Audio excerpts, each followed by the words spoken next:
Revelation chapter 13. When you do a study on the end time and the events of the end times, one of the subjects that becomes the most discussed is that final world ruler that will rise to power and dominate planet Earth.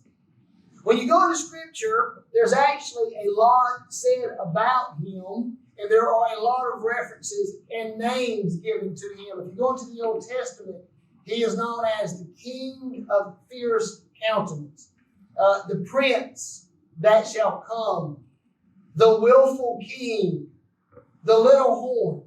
When you go into the New Testament, he is given some additional names. He is called by Paul the Apostle as the Man of Lawlessness and the Son of Destruction. Probably his most well-known titles are those given to us by the Apostle John: the Antichrist and the Beast. Now, throughout history, there has been tremendous speculation about this particular individual as to who he is or who he might be. For many, many, many years, even into the 20th century, and probably some even now, I believe it is the Pope. Now, I'm speaking of Catholics and Protestants alike. Many throughout the centuries have claimed that some Pope would be the Antichrist. Adolf Hitler, it was claimed at that time that he was the Antichrist. John F. Kennedy was said to be the Antichrist. I can remember back in the 1980s when Ronald Reagan got elected president. I don't know why I remember this, but when he got elected president, I remember somebody saying that his name was Ronald Wilson Reagan, that all the names that he had 6 letters. Ronald Wilson Reagan, 666. Therefore, Ronald Reagan was the Antichrist. I remember that. And in our day and time, the most recent speculation has been a man named Emmanuel Macron, who is the president of France. It is claimed that he is the Antichrist, based upon his name, as well as some things that he has said and done. But here's the reality of it. We do not know who the Antichrist will be. We do, however, know what he will be.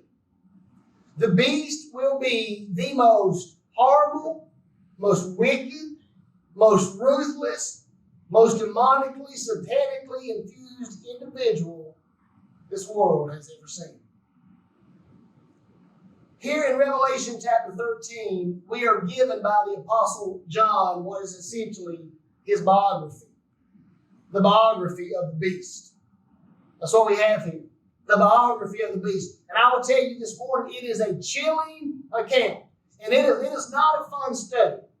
But it is a chilling account of what this individual is going to be like whenever he ascends into the rule of authority on planet Earth. And so what I want to do this morning is I want to talk to you about the biography of the beast. And I want to give you some basic facts here that John gives us in his vision there on the Isle of Patmos. And as we do, we'll also pull together some other scripture because there's actually quite a bit of scripture on this particular individual.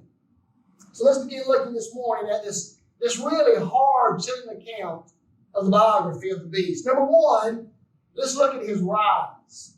His rise as he comes into power. Now, in the first 4 verses, you have to keep your Bibles open this morning. We're going to cover these verses. We're going to look at them as we go along so you can really get an understanding, because much of this is written in symbolic and visionary language. And also understand the way that we're able to interpret much of the book of Revelation is that we go to the book of Daniel, and since much of Daniel has already been fulfilled, we can then jump forward a couple thousand years from the coming of Jesus, and we can sort of understand how to make application of a lot of these terms. And actually, if you really want to understand Revelation, a good idea is to go read the book of Daniel. It'll give you some good understanding there. So let's begin looking now at his rise. And the first thing we're going to notice about is what we're going to call social agitation. When the Antichrist rises to power, it will be during a time of great societal agitation and discomfort and confusion. All right? Verse 1, chapter 13. And I saw a beast coming up out of the sea. Now, this is significant because now you have this beast, and this is this person, He comes up out of the sea. Now, the sea in Scripture means turmoil. Anytime you hear the sea being talked about in Scripture, it's normally talked about turmoil. It talks about chaos. He's used that way again in Revelation. If you go into the book of Psalms, it is significant that God can always calm the sea. He has control over the sea. And so this represents this chaotic time. And so it's going to be a very chaotic situation. And so coming up out of the sea, you're going to have this beast that has kind of great social agitation. He will have 10 horns, 7 heads, okay? And on his horns were 10 diadems, and on his heads were blasphemous names. Now, anytime you see the word horn in Scripture, it always refers to power. Always. Always. Okay? If you look at when Jesus Christ was born, and there was a prophecy about Jesus having the horn of salvation. He had the power of salvation. So this idea of a horn is an idea of power. The idea of head is the idea of authority, which means that he is the leader. He is the head guy. Look, he's the head guy. He's the leader of whatever he's tied in with there. And so it tells us he has 10 horns. Now, just very quickly, I'll say this. This may be tied into the idea of a federation. This may be tied into the idea of a 10-member federation that's going to come back into the end times. A lot of times you'll hear people talk about a revived Roman Empire. I don't know that necessarily the old Roman Empire is going to revive, but there will be some sort of federation that's going to pull back together. And this man is going to be the head of it, right? He's going to be over it. He's going to be in control of it. And the fact that he has 10 diadems or 10 crowns is the idea that he's a political ruler that the people are going to follow. Okay? So all this begins to set the stage here. And so he's going to rise up out of this thing. And verse 2 says, the beast I saw was like a leopard, his feet was like a bear's, and his mouth was like a lion's mouth. Now, follow with me, okay? Here's what's taking place. You got this time of great social agitation. You got this time of great, great confusion. And so in the midst of all of this, somebody, someone is going to rise up into power, and he's going to bring this sense of peace to a very messed up world. He'll do it through political means. He'll do it through intrigue. But people will look at him, and they will believe this guy's got the answers. We know that one thing he will certainly do is he will bring some semblance of peace to the Middle East crisis. Probably for as long as since Jesus died and rose again, the Middle East has been in conflict. I mean, they stay in conflict. Nobody's ever ever solved the conflict over there between the Arabs and the Jews. And I will tell you this, nobody's going to. There's just too much blood there.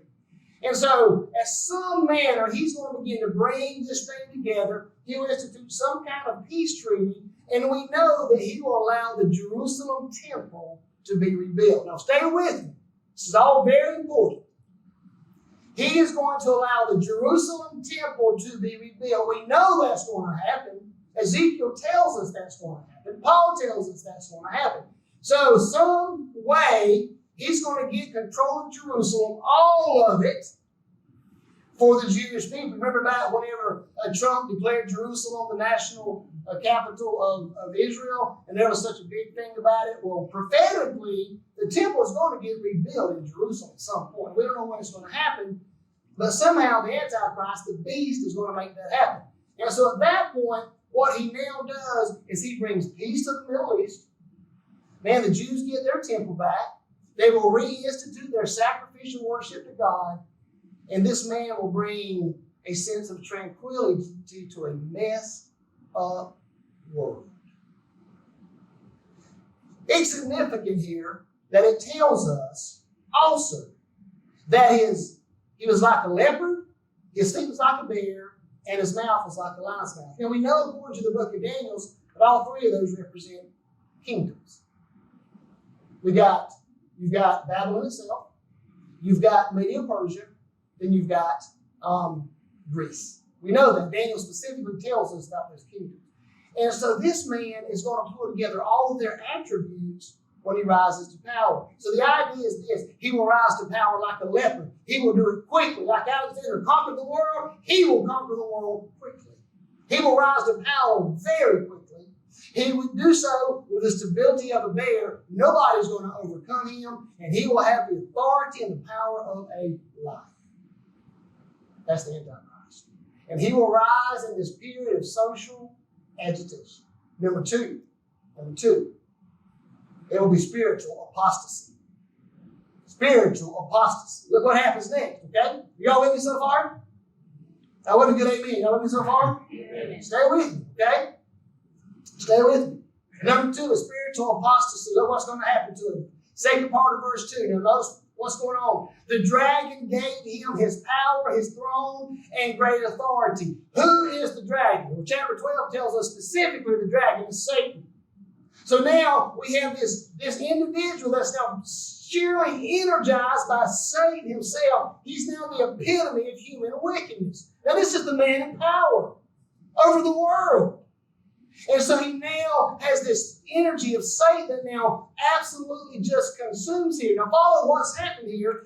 You have God the Father and you have God the Son, right? Well, now you have the demonic father, Satan, and the demonic son, the beast. You know what Satan's doing? He's counterfeiting the true God. That's what he's doing. And look what he does next, okay? Verse 3. One of his heads appeared to be fatally wounded, but his fatal wound was healed. So what's going to take place now, it appears what's happened here is that the beast, when he rises to power, at some point, that first 3.5 years while there seems to be peace on earth, he is going to supposedly be killed. And when he is killed, he's going to rise from the dead. What is he doing here? He is setting the stage where in the future he's going to claim to be the Messiah. So now, the world is watching him. He was killed, and now he is supposedly risen from the dead. His spiritual apostasy is that he is totally breaking away from God. Then he moves to the third thing, will be successful approval. Look what happens after all this happened. You would think, man, all this stuff's kind of crazy. No, is anybody going to believe this? Well, let's look what happened. Second part of verse 3 says, the whole earth was amazed and followed the beast. They are going to absolutely be overwhelmed by this guy. Man, they're going to follow him. They're going to trust him. They're going to applaud him. Several years ago, there was a European guy that made this comment. He said this. He said, if the devil, I quote, if the devil could offer a panacea for the world's problems, I would gladly follow the devil. Now, I'm sure he said that tongue-in-cheek, but I will tell you, what he said will one day happen. Somebody will come along, they're going to solve the world's problems, and they're going to follow this guy. But then what starts off with successful approval will quickly go to sublime adoration. Look at verse 4. They worshiped the dragon because he gave authority to the beast. And they worshiped the beast, saying, who is like the beast? Who is able to wage war against him? In other words, they moved from applauding him to adoring him. They moved from saying you're great to saying you're God. They now worship this individual. Brother Marvin, that will never happen. I promise you it will. Back in 1933, the economy of Germany was devastated. It was bankrupt. It was horrible. People were starving. There were no jobs. Their money was worthless. They were beat. They were down. And then arrives on the scene a young man named Adolf Hitler. In 5 years, now think about this, in 5 years, Adolf Hitler brought their nation to full employment. He built freeways and he built roads.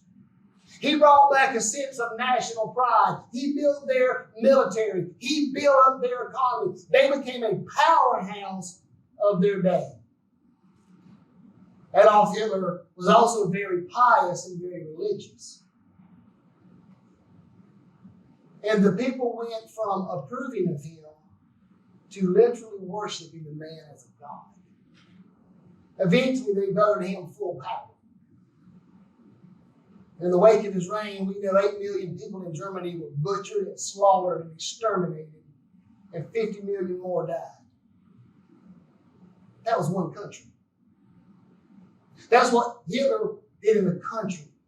When the Antichrist, the beast, takes power, he will do that to the world. Hitler tragically killed 50 million. The Antichrist will kill 2 billion. That's going to be his rise to power. Number 2, let's hurry along this morning. I want to get through this today. Number 2, his rebellion. Well, he's risen to power. He's locked in now. Everybody just loves this guy, man. You know, he's the guy. He's gonna take our country or take our world to a brand new level. Our one world government, maybe our United States of Europe, whatever it's going to be. He's going to bring us all to a new level. But then look what happens beginning in verse 5. It says this, his rebellion. His rebellion now begins. A mouth was given to him. He was a great orator, great speaker. A mouth was given him to speak boasts and blasphemies. He was also given the authority to act for 42 months. So here now we're halfway through the tribulation period. This is the period Jesus now calls the Great Tribulation. The last 42 months, the last 3.5 years. So at this point now, he's going to rebel and his true nature is going to be seen. And the first thing will be arrogance. We're going to see his arrogance because he's going to speak blasphemies against God. So we're going to see this arrogance as he begins to take credit for everything. I imagine that this time he was Mr. Humility. Oh, don't give me the credit. Oh, so-and-so did it. Oh, so-and-so did it. No, thank everybody else. But not now. Now it's all him. Now center stage is going to be pointed to him. So his arrogance begins to come out. And second, we see his action. He's going to do something right here. It says, he begins to speak blasphemies against God, to blaspheme his name and his dwelling and those who dwell in heaven. So now some action is going to take place where he will literally expose who he really is. Now follow me here. Y'all with me so far? Everybody with me? It's very crucial. Crucial. I know we're digging in deep, but hang on, okay? He's going to do something that's going to reveal who he really is, that will blaspheme God in a way God's never been blasphemed before. So that's pretty serious. Paul the Apostle tells us what it is. In the book of Daniel, Daniel called it the abomination of desolation. Jesus Christ, when Jesus walked this earth, he warned us, when you see the abomination of desolation, you better take flight. So whatever this abomination of desolation is, it is very blasphemous against the God of heaven. Here's what's going to happen. Do you remember I told you already that he will rebuild the temple? You remember that? He's going to have this counterfeit death and resurrection. Paul tells us in 2 Thessalonians chapter 2, what he's going to do is he will enter into the temple. He will go into the holy place. He will go past the holy place. He will go into the Holy of Holies, where only the presence of God is supposed to appear. He will go into the Holy of Holies, and in that spot, in Jerusalem, he will declare himself to be the incarnate God. The false Messiah is here. You understand now? He's not going to do it on the front doorsteps. He will go to the very Holy of Holies that's reserved only for the presence, the Shekinah glory of the living God himself. He will go to that spot and he will declare himself to be God. And Jesus Christ said, when you see that moment take place, he warned everybody on earth at that time, when you see that happen, you better take flight. That will be his action. Number 3 will be his authority. Look what happens, verse 6. These are tough words. All those who live on the earth will worship him. Everyone whose name was not written from the foundation of the world in the book of the Lamb who was slaughtered. In other words, the whole world is going to be deceived. Man, this is scary stuff. Back over in 2 Thessalonians chapter 2, here's what Paul said. Paul said, people who did not believe the truth, God will now send them delusion to believe a lie. So they're going to believe him. They're going to follow him. And the ones who don't, they will be slaughtered. And then look at verse 9. If anyone has an ear, he should listen. In other words, if you're living during this time, you better listen up.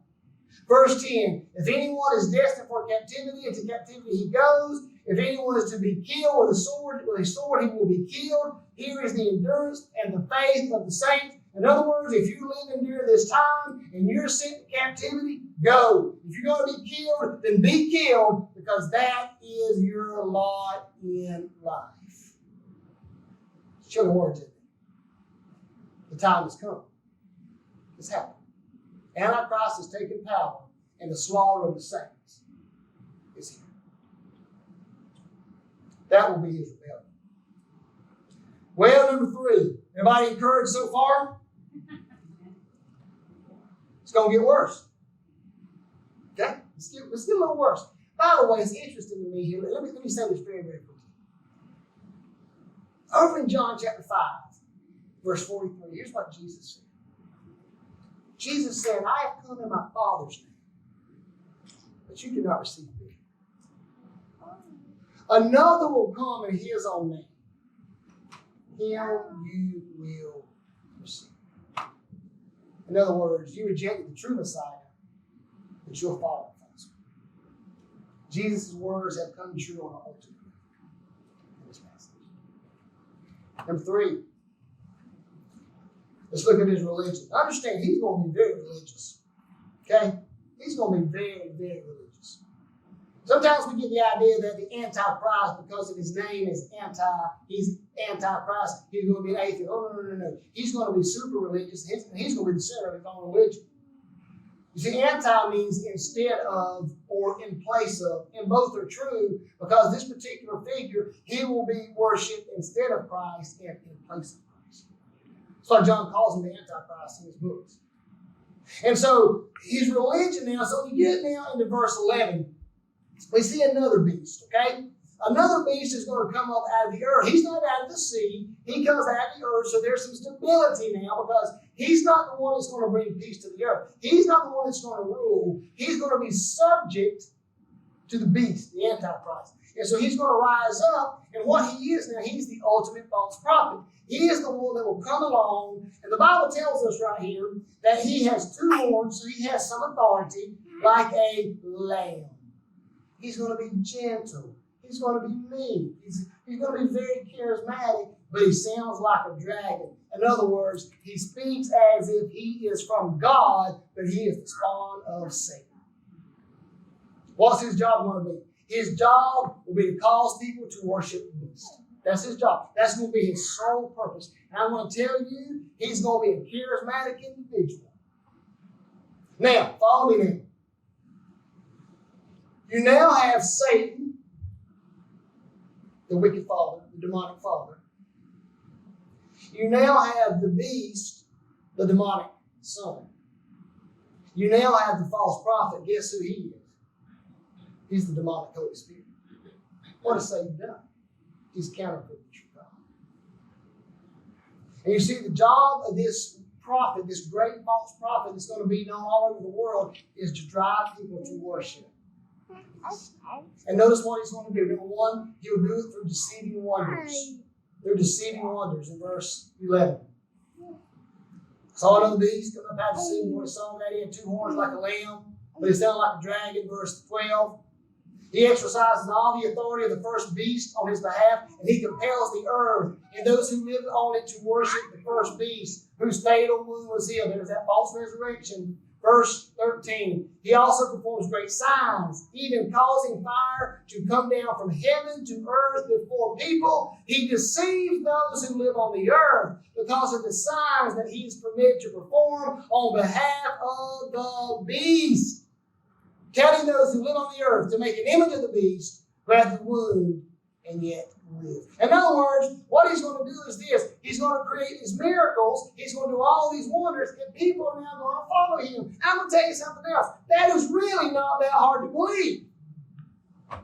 I mean, sometimes, I asked the first service this morning, I told them that sometimes I just have to get on TV, and I ought to scan all the religious channels. Anybody here ever do that besides me? I asked the first service that, and they said, that's just a preacher thing. I guess it's just a preacher thing, because y'all don't do it either. But again, I scan all these channels, and probably of the 20 channels you will scan, about 18 of those deal with signs and wonders. Come to our miracle crusade of healing. Come and claim your miracle. Send me $102, and I will wipe my sweat with my cloth and send it to you, and it will heal your body. And you know what's really bad about it? People do it. These guys are millionaires. People send this stuff in. It's like we just clamor. You remember when Jesus Christ walked the earth and they wanted Jesus to do a sign? And Jesus said, I'm not doing another sign for you. You don't listen to signs anyway. And so they want to see these signs. And the Bible says he can call down fire from heaven. He's going to deceive the world. They're going to follow him. And he is going to push people to the Antichrist. But now please hear me. You love me today? Please understand me. I can tell you why this is going to work. It's going to work because nobody knows the Bible. Amen. That's why it's going to work. And I am fully convinced that when he preaches, he will preach from this book. And nobody will even know he's lying. Because nobody even knows what the Bible says. Can I tell you what? If we knew what the Bible said, Joel Osteen wouldn't be on television. Okay? If we knew what the Bible said, Kenneth Copeland would be broke and not a billionaire. But we get sucked into this stuff because it sounds so good. And the world believes the lies. This really isn't that hard to conceive. The best defense against untruth is the truth. He's going to fool the world. The number 2, it'll be demanded worship. Now let's hurry along. Y'all hold me back today. We've got to hurry up. Got to finish up. Verse 15. He was permitted to give a spirit to the image of the beast. So the image of the beast could both speak and cause whoever will not worship the image of the beast to be killed. Most likely this image will be set up in the temple and you'll have to give homage to that beast. If you do not, you will be killed. What began as an option is now obligation. What's happened here, I'm going to say this very quickly. I don't have a lot of time to expound upon it today. What you're going to see here is the welding back together of church and state. What you got? This thing is going to weld back together. Church, state, they're going to be formed together. And guess who's going to be at the top of both of them? The beast. Okay? Demanded worship. All right, number 4, let's hurry along. His reign. Let's talk about his reign very quickly. Verses 16 through 18 are probably the most famous verses in the book of Revelation. If you ask anybody about the book of Revelation, they will know this because it speaks about the mark of the beast. And what is really interesting about this passage, that is, let's just read it real quickly. Verse 16 says this, and he requires everyone, small and great, rich and poor, free and slave, to be given a mark on his right hand or on his forehead, so that no one can buy or sell unless he has the mark, the beast's name or the number of his name. Verse 18, here is wisdom. The one who has understanding must calculate the number of the beast, because it is the number of a man. His number is 666. What's exciting to me is something that was written 2,000 years ago can totally happen now. It's amazing to me.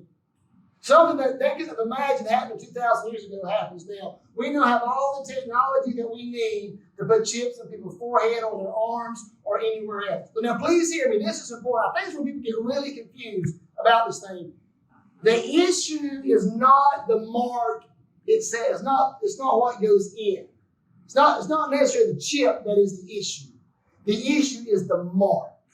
The issue is the numbering system that will be identified with that. It's 666, and we don't really know what that means. Now, a lot of symbolism goes into that. It's the number of man, all this kind of stuff. But the Bible here clearly tells us, here is wisdom, the one who has understanding. It's almost like God is saying this. When you're living during this time, this is going to give you what you need to know the truth. We don't really fully understand what that 666 is, but somehow it's going to be some way that will identify each individual person as worshiping the beast. We got the technology to do it, man. I won't belabor that this morning. You can look it up. VeriChip, digital angel. Fact is, you can shoot one in your pet now. Put one in your pet. It's got all his medical information, the vet number, your number. All that information. There'll come a time when the government's going to follow everything you do. Fact is, they follow you now more than you know. I discovered several years ago that the government can track your debit card. Did y'all know that? And when they can track people, actually I think they watched it on a cop show or something, and when they can track people is that every time you use your debit card at a gas station, they can track you. So for a long time, I quit paying gas with my debit card. I paid in cash. I just got rebellious about it. I was the government following me. But you know what? You got your phone, don't you? Got your phone. Guess what? They got you. They got you already. Nothing that John is telling us here really should shock us.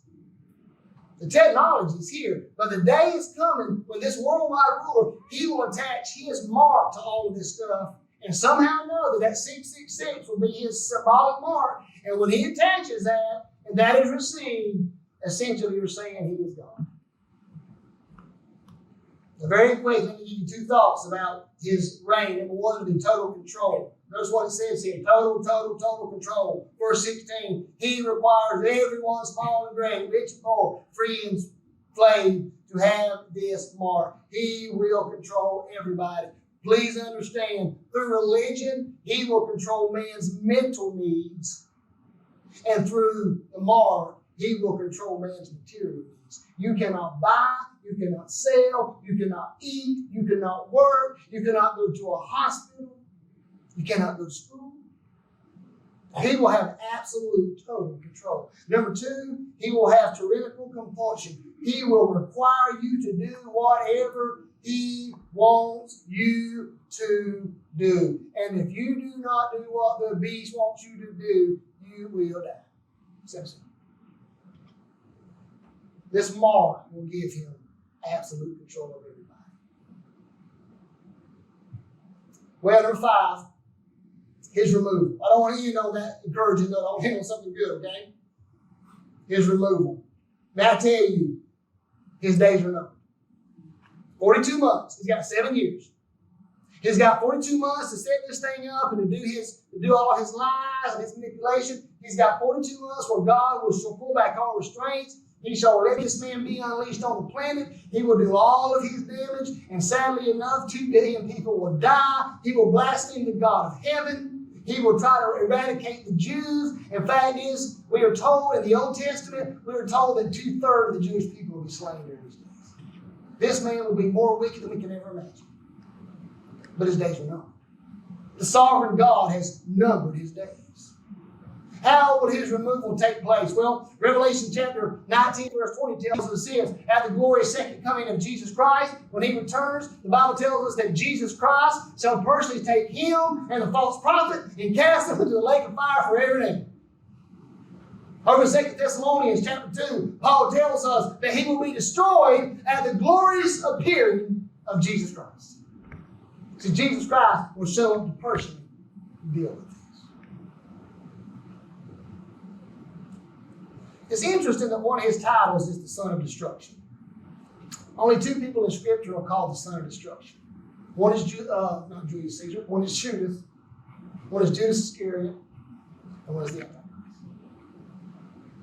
You see, by that title, it means this. They came to destroy, but ultimately they will be destroyed. He'll come to destroy, but ultimately Jesus Christ will destroy him.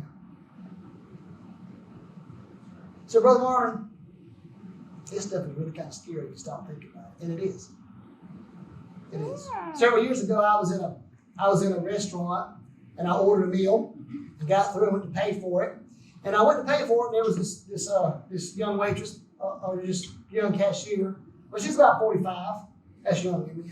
She was about 45 years old. And so anyway, I cashed out my ticket, and my change was $6.66. And so it came up, and she went, "Oh my gosh, we got to get that off of there." I said, "Really?" "Oh yeah." She said, "Oh yeah, I don't like that number." I said, "What's wrong with that number?" She said, "Don't you know?" I said, "No, tell me about it." "Oh, that's his number. That's the bad dude's number." I said, "You know what? You really don't have to be scared of that number." She said, "Aren't you scared of it?" I said, "No, not really." Honestly, I can't say I am. I said, "You see, I know Jesus Christ, and because I know Jesus Christ, I don't really have to worry about that number." She kind of looked at me for a minute. She kind of caught her head, and she said, "Well, you just please pay the bill." So I gave her the $20 bill, and she rang it up, and she gave me back $6.67. And as I lived, here's what I thought. It was kind of sad. She's scared of the Antichrist, but she doesn't want to hear about the Christ. Isn't that sad? I want to tell you today, the only way to overcome the Antichrist is the Christ. The only way to overcome this world is the Christ. And the day when you know Jesus Christ, we don't have to fear the Antichrist. In fact, we don't even have to fear death. We don't even have to fear hell. Because Jesus Christ has been victorious over all of them. But here's the reality of it this morning as we close today. This day is coming. This day is coming. And nobody can say God did not tell us it was coming. Let's pray. Father, these are tough words. These are hard truths, Lord. They're not fun. They're tough. But the reality of it is that all of these days are coming. And quite frankly, we can look around us even now and we can see how easily they can show up. How quickly it can happen. Because as we just read, it will happen with the speed of the wind. But oh God, those of us who know you, we're safe. We're secure. But while we are safe and secure, we need to be busy. Because God, as bad as this time period will be, hell is even worse. So let us be busy about the Master's business of sharing the hope that is in Jesus Christ. God bless us now as we go out for this week. Use us, Father, as we are going day to day to share the glorious hope and joy and truth of Jesus. In His name we pray. Amen. God bless you. I love you. Our baskets are front and back. If you want to drop your offering in there. I wish I could shake your hand, hug your neck, but I can't. Maybe pretty soon we can do that. All right. God bless you.